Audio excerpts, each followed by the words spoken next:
હવે તમારા ભાભીના છે ને ગુણગાન ગાવાનું બંધ કરો. આ અડધી કલાકથી બેઠા છો ને, અડધી કલાકથી એક જ વાત સાંભળું છું. હા દામિની, મારે એ બાબતે તારી હારે એક વાત કરવી છે. ક્યારના એ જ વાત કરીએ છીએ ને, બોલો હવે શું બાકી રહી ગયું? હા, ભાભી સાથે તે ઊંચા અવાજે વાત કરી હતી. હા કરી હતી, પણ તો તારે એની હારે માથાકૂટ કરવાની શું જરૂર છે? તો આ વાત જઈને તમે તમારા ભાભીને પૂછો ને, એમને પૂછી જુઓ કે એમને મારી સાથે માથાકૂટ કરવાની શું જરૂર હતી. મને ખબર પડે છે મારે શું કામ કરવું જોઈએ ને શું કામ ના કરવું જોઈએ. હવે એ કોણ છે મને ચીંધવા વાળા? જો મારી વાત સાંભળ, આપણો આમ હરિયો ભર્યો પરિવાર છે ને, એ આમ હરિયો ભર્યો જ રાખવો છે. વેર વિખેર નથી કરવો એને. મારે પણ નથી કરવું અને હું પણ એ જ ઈચ્છું છું કે આપણે બધા હંમેશા સાથે જ રહીએ. પણ આ તમારા ભાભી છે ને આવીને મારા ઉપર હુકમ ચલાવવાની કોશિશ કરે છે. એ મારી જેઠાણી છે ને એવું જતાવવાનું કોશિશ કરે છે. એવું કહેવા માંગે છે કે હું તારી જેઠાણી છું એટલે તારી સાસુ બનીને રહીશ. તો હું શું બધું સાંભળી લઉં? નહીં, હું એમ નથી કહેતો. તું એમ સમજને કે એ તારી મોટી બેન છે. એવું હું જ સમજુ, મારે જ સમજવાનું. તમે જઈને તમારા ભાભીને કેમ કાંઈ ના કહી શકો? અરે એ નથી સમજે એમ, તારે સમજવાનું છે. નહીં, હું નહીં સમજુ. માન્યું કે ઘરની નાની વહુ છું, એનો મતલબ એમ નથી ને કે બધાની વાતો મારે જ સાંભળવાનું, મારે જ સમજવાનું. અરે એ ઘરના મોટા વહુ છે ને તો એમને સમજવું જોઈએ. પણ નહીં, આ છે ને એક નિયમ થઈ ગયો છે કે ઘરની નાની વહુ છે ને એ જ એડજસ્ટ કરશે. તને ખબર છે, કોઈ દિવસ આદિભાઈએ મને ઊંચા અવાજે કાંઈ કીધું નથી, અને આજ હાસતો ન કહેવાના વેણ મને કીધા. હા તો સીધી એવી વાત છે ને, જિંદગીમાં ક્યારેક તો પહેલી વાર કોઈ વસ્તુ થવાની જ છે ને. હર વખતે થયેલું એવું બનતું નથી ને, ક્યારે ના કર્યું હોય ને એ કરવું પડે છે. અને એમ પણ મારી મમ્મી સાથે વાત થઈ ગઈ છે, મમ્મીને મેં કહી દીધું છે. મમ્મીને તે કહી દીધું છે, તે પાછું ભાભીને કહી દીધું છે. દામિની પ્લીઝ, આ ઘરને આપણે ઘર રાખવાનું છે. હા તો ઘર જ છે ને, મેં ક્યાં રમવાનું મેદાન બનાવી દીધું? રમવાનું મેદાન નહીં, ઝઘડાનું મેદાન બનાવી દીધું છે. હા તો જઈને છે ને તમારે જેને કહેવું હોય ને એને કહી દો, પણ પ્લીઝ મને સમજાવવાની કોશિશ ના કરતા. મેં પહેલા જ કહ્યું હતું ને કે મને છે ને ઘરમાં ઝઘડા બિલકુલ નથી પહોંચતા. મારા ઉપર હુકમ ચલાવે ને એ તો મને બિલકુલ નહીં ચાલે. એ મારી સાથે પ્રેમથી રહ્યા હોત તો હું પણ એમની સાથે પ્રેમથી રહેત ને.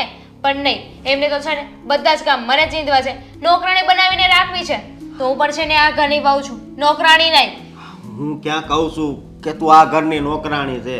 જો આ આદિભાઈના લગ્ન થયા ત્યારથી ભાભી કામ કરે છે, બરોબર? તો તું હવે આવી છે તો તું થોડુંક વધારે કામ કરી લેજે.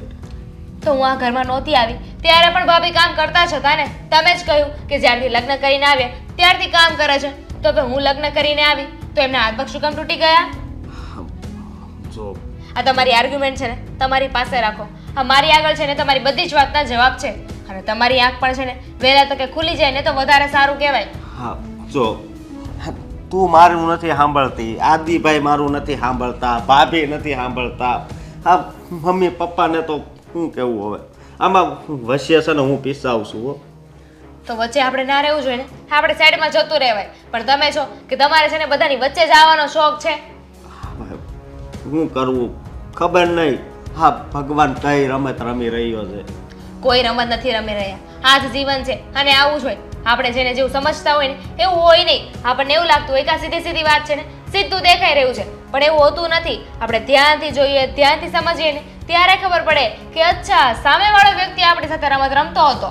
હા દામિની, એક વાતનું ધ્યાન રાખજે કે જો અલગ થવાનું ન થાય, બસ. હા ધ્યાન રાખીશ. હા, અલગ નહીં થઈએ. બીજું કંઈ કહેવું છે?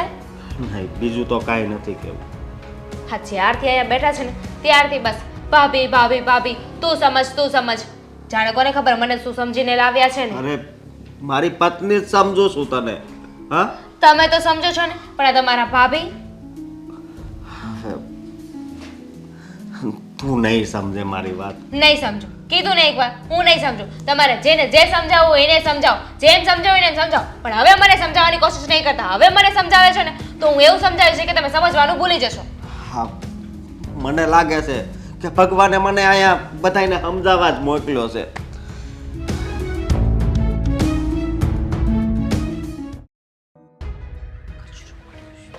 દામિની, એ બધું રહેવા દે ને, થોડા કપડાં બાકી છે તો એ થોડા ધોઈ નાખ ને, ત્યાં સુધી બીજું બધું કામ કરી નાખું.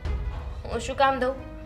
અને મને શું કામ કહી રહ્યા છો કપડાં ધોવાનું? તો તને ના કહું તો કોને કહું? આપણે કામવાળી થોડી રાખી છે કંઈ. બોલો, હું પણ એ જ કહું છું ને, કામવાળી નથી રાખી કે હું કામવાળી પણ છું નહીં કે તમે આવીને ઓર્ડર કરી રહ્યા છો. મેં પહેલાં પણ તમને કહ્યું હતું ને, હજુ પણ કહી રહી છું, તમારે જે કામ કરવું હોય ને એ કરો. મને સારું લાગશે ને એ કામ હું કરીશ. જો દામિની, આ ઘર છે ને આપણા બંનેનું છે, બરાબર? જેટલું કામ બંનેનું હું છે ને? કરું છું તો જેટલું કામ તારે પણ કરવું જોઈએ. બંનેનું છે ને તો જાઓ, તમે જઈને કપડાં ધોઈ નાખો. મેં મારા ભાગનું બધું જ કામ કરી નાખ્યું છે, બરાબર છે? હવે જે કામ છે ને તારા ભાગનું બાકી રહ્યું છે, એટલે એ તારે કરવાનું છે, મારે નથી કરવાનું. એ પડી રહ્યું હતું ને એટલે મેં તને કીધું કે તું એ કામ પતાવી દે તારું. હો હેલો, આ તમારે મને શીખવવાની જરૂર નથી કે મારે શું કામ કરવું જોઈએ, કેવી રીતે કરવું જોઈએ, ક્યારે કરવું જોઈએ. મને ભગવાને બુદ્ધિ આપી છે, મારી પોતાની બુદ્ધિ છે, મને ખબર પડે છે. અને રહી વાત કપડાં ધોવાની ને, તો કપડાં છે ને આપણે જાતે નથી ધોતા, કપડાં વોશિંગ મશીનમાં નાખીએ છીએ. પણ એવા નવા કપડાં છે જે આપણે વોશિંગ મશીનમાં નથી નાખતા, જે આપણે હાથેથી ધોવા પડે છે. ને તો વોશિંગ મશીન બગડી જશે અને તારા કપડાં પણ બગડી જશે. તારા જ ફાયદા માટે કહું છું કે હાથેથી ધોઈ નાખજે. અમારા કપડાં નથી નાખ્યા અંદર, તારા જ કપડાં ધોવા માટે કહું છું.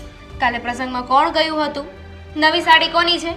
બાકીના જે કપડાં ધોવાના હતા ને જાતે, એ મેં ધોઈ નાખ્યા છે.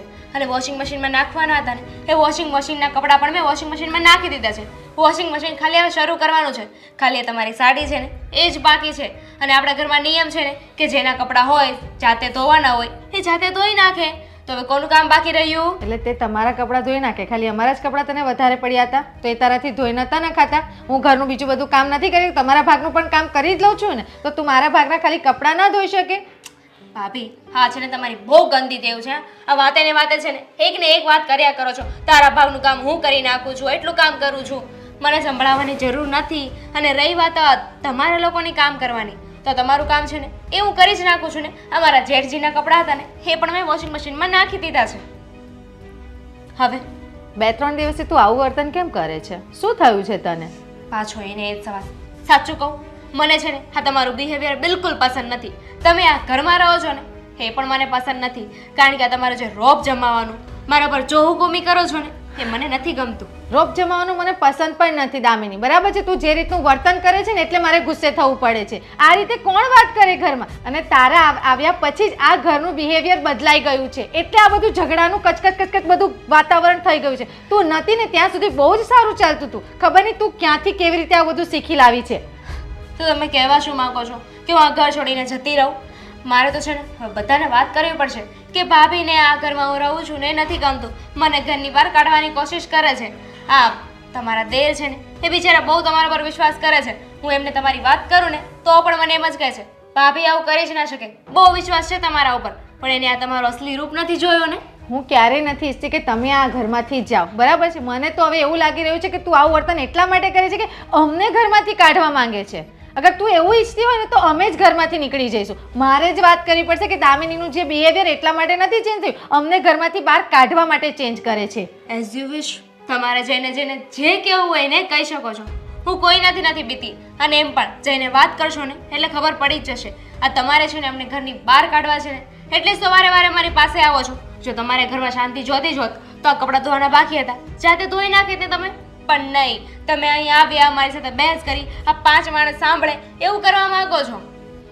તને બસ આટલું જ સમજાય છે કે મારે બહેસ કરવી છે, પણ તને એટલું નથી સમજાતું કે આપણે બંને મળીને કામ કરીએ છીએ. બસ તને તો એવું જ લાગે છે કે મારે તારા પર રોપ જ જમાવવું છે. ખબર નહીં ક્યાંથી શું શીખી લાવી છે ને તારું દિમાગ કેવું થઈ ગયું છે. મારું દિમાગ છે ને પહેલાં હતું ને એના કરતાં હવે વધારે સારું ચાલવા લાગ્યું છે. પહેલાં છે ને હું મારું દિમાગ બંધ કરીને આવી હતી કે મને આ ઘરમાં શું વાંધો હશે, બધા મારા પોતાના જ છે ને મને સારી રીતે રાખશે.